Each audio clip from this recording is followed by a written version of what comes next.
एक समय की बात है। एक गांव में लकड़हारा रहता था।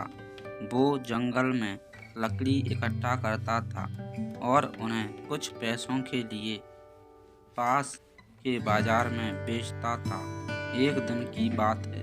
वो एक पेड़ काट रहा था। तभी हुआ कि गलती से उसकी कुल्हाड़ी पास की एक नदी में गिर गई।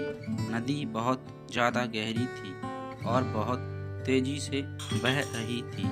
उसने बहुत प्रयास किया अपनी कुल्हाड़ी को खोजने का, लेकिन उसे वो वहाँ नहीं मिली। अब उसे लगा कि उसने कुल्हाड़ी खो दी है।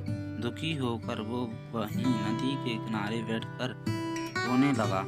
उसके रोने की आवाज़ सुनकर नदी के देवता आए और उस लकड़हारे से पूछा कि क्या हुआ।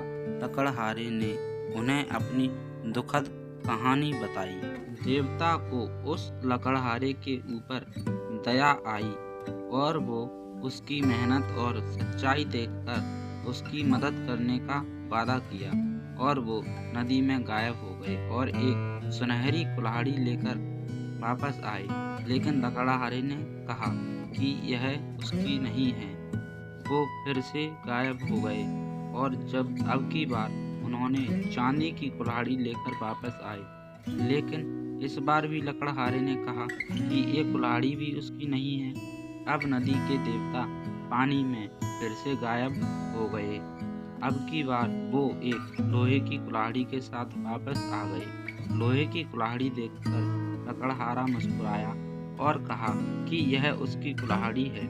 नदी के भगवान ने लकड़हारे की ईमानदारी से प्रभावित होकर उसे सोने और चांदी की दोनों कुल्हाड़ियाँ भेंट में दे दी। इस कहानी से हमें ये सीख मिलती है कि ईमानदारी सर्वोत्तम नीति है।